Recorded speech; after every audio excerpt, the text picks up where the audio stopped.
Alors, je suis Lauriane Ploa, je suis la fondatrice et la directrice de l'association Tout va bien. Tout va bien, c'est une revue bimestrielle, participative et uniquement de solutions. C'est des actions socioculturelles, d'éducation média et d'éducation populaire, et c'est des événements de sensibilisation pour un impact positif sur la société, l'environnement et le vivre ensemble.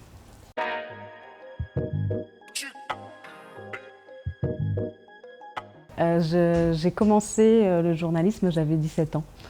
J'en ai un peu plus maintenant, donc ça fait quasiment 20 ans que je fais du journalisme. J'ai commencé dans ce qu'on appelle la PQR, donc la presse quotidienne régionale. J'ai commencé au Dauphiné Libéré en tant que correspondante de presse. J'ai fait après un master d'information à Lille et j'ai travaillé pour La Voix du Nord. Puis j'ai travaillé dans la presse nationale après pour Alternative économique.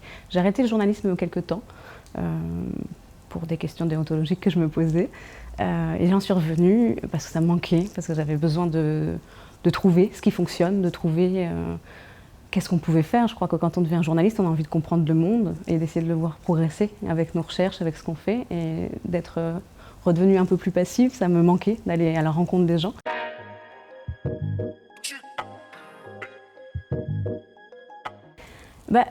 Nous, journalistes, c'est un peu comme les médecins, on n'a pas vraiment le droit de se tromper. Le citoyen attend de nous qu'on fasse un travail qu'il ne peut pas faire, d'avoir le temps de vérifier, etc. Et parfois, on va mettre une mesure, parfois on ne le fait pas bien, ou on ne le fait pas dans le sens qui peut être utile pour la société. C'est-à-dire que pendant, par exemple, l'épidémie de Covid, l'OMS, l'Organisation mondiale de la santé, a recommandé de ne pas suivre les actualités plus de 10 minutes, enfin je ne sais plus la durée, mais quand même a recommandé de ne pas vraiment s'informer beaucoup. C'est à ce moment-là où on se dit on a quand même un problème, c'est-à-dire que si l'Organisation mondiale de la santé conseille de ne pas trop s'informer, c'est qu'on informe mal. Parce que notre but à nous, c'est quand même d'informer pour que la société progresse, pour qu'on soit au courant des choses, pour qu'on puisse défendre nos droits, pour qu'on puisse progresser, pour qu'on puisse s'informer, se protéger. Et c'est le but du journalisme. Et aujourd'hui, on est en crise de la presse, parce que crise financière, parce que crise de crédibilité. Mais je crois qu'il y a aussi une crise déontologique en se demandant est-ce qu'on fait toujours l'information dont notre audience a besoin.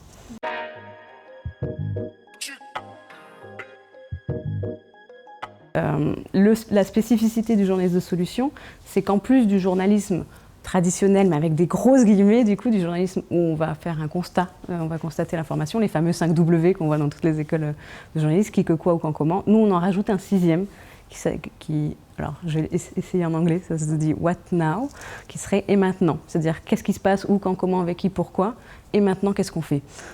Donc on est dans cette démarche de on te présente le problème, mais on ne s'arrête pas au problème.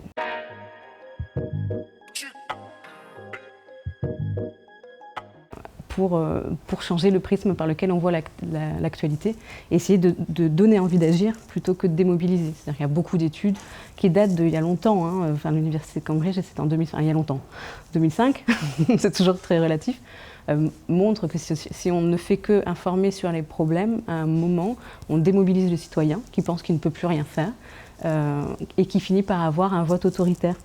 C'est l'étude qui s'appelle l'autorité dynamique. Et donc, ça date d'avant Trump, Bolsonaro et toutes ces autocraties qui sont en train de naître en disant « moi je suis fort, moi j'ose m'imposer dans ce monde avec plein de problèmes, etc. » Et donc il y a réellement un enjeu sociétal d'informer autrement, il y a un enjeu humain de nourrir le meilleur en nous pour essayer de le créer. Et l'envie initiale, c'était justement de tester ce que ça ferait de parler des gens qui agissent. Est-ce que ça susciterait de l'engagement? Est-ce que ça susciterait de la confiance? Et on a fait une étude d'impact.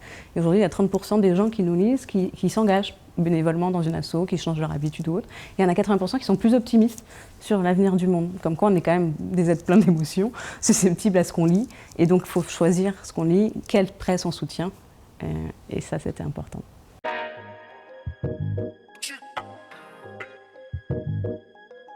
Tout va bien, c'est un journal de solutions, participatif, sans publicité, indépendant, qui va essayer d'inspirer et donner envie d'agir aux gens qui nous lisent.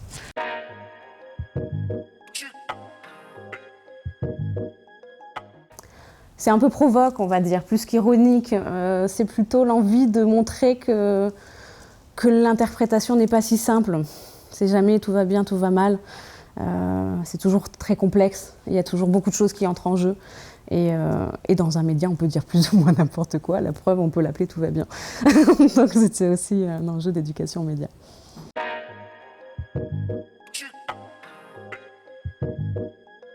parfois, nous journalistes, on est déconnectés avec les citoyens. Donc inclure les citoyens dans nos conférences de rédaction. Tous nos abonnés, nos adhérents sont invités à nos conférences de rédaction, peuvent écrire dans nos pages, sont formés à la parole journalistique, donc à la neutralité qu'on a parfois tendance à perdre dans certains médias d'opinion. Et on fait comme ça tous ensemble, on cherche des solutions. Quand on voit des gens de croyances différentes, de personnalités différentes travailler ensemble, parce que la chose qui nous anime, c'est de trouver des solutions. Je crois qu'on réussit à petite échelle ce qu'on aimerait voir à plus grande échelle.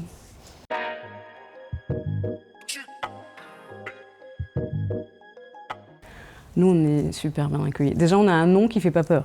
C'est-à-dire que quand on demande une interview pour Tout va bien, les gens ne se disent pas c'est Élise Lucet, il faut qu'on prépare derrière. On ne fait pas peur. Après, on peut avoir une question, ah mais en fait, c'est pas juste positif. C'est-à-dire que le nom, à la fois, nous sert et nous dessert. C'est-à-dire qu'il y a des personnes qui le voient au premier degré et se disent, ah mais en fait, c'est exigeant, il y a de l'investigation et c'est pas juste contemplatif, on va dire. Non, ça reste du journalisme, alors peut-être que le nom n'est pas si bien trouvé que ça. Ça, c'est une vraie question. Mais on est très bien accueillis du public, on a beaucoup de gens qui nous disent enfin, des gens qui s'intéressent à nous. On existe depuis 25 ans, jamais les médias se sont intéressés à nous et on a aidé des milliers de personnes.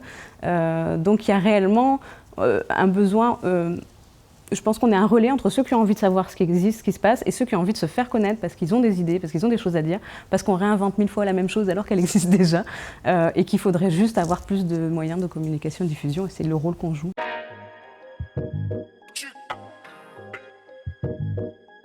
On fait beaucoup d'éducation aux médias, comme je dis, on va régulièrement dans les prisons, les centres sociaux, les hôpitaux psychiatriques, les écoles, les bibliothèques. Et on a créé un jeu de société qui s'appelle Décrypte Info, et qui est une espèce de trivial poursuite. Je fais un petit tour comme ça. Qui est une espèce de trivial poursuite, je ne vous sors pas les questions, etc. Pour apprendre à vérifier l'information. Et donc il y a toute une case médias, journalistes, liberté de la presse, infox, théorie du complot, et données personnelles et réseaux sociaux. Parce que tout ça finalement est lié et on pense que pour lutter contre la désinformation, il faut déjà comprendre que c'est très organisé la désinformation. Quand c'est intentionnel et qu'il y a une réelle intention de nuire, d'influencer ou autre, c'est important qu'on soit armé pour rester avec un esprit critique aiguisé.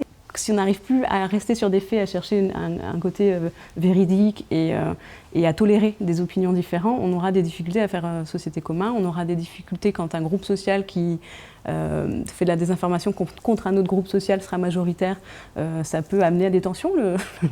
Un dernier grand conflit mondial a été un peu l'illustration de tout ça.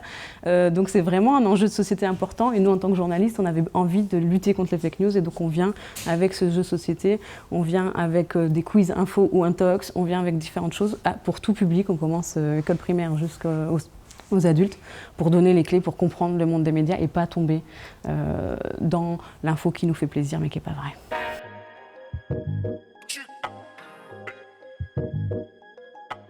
Sur notre site internet qui était vitrine, pour expliquer notre association, il y aura désormais des articles gratuits et des articles réservés à nos adhérents.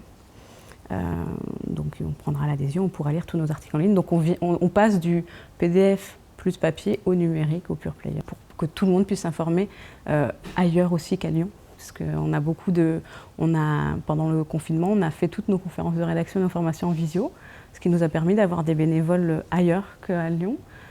Et on s'est dit qu'on avait envie de garder ça en fait. Et du coup, là, on a des bénévoles qui nous écrivent depuis le Bénin, qui nous écrivent depuis d'autres pays. Et on aime bien cette dynamique comme ça. Donc du coup, par contre, pour lire, c'est mieux d'être en numérique. Donc on essaie ça.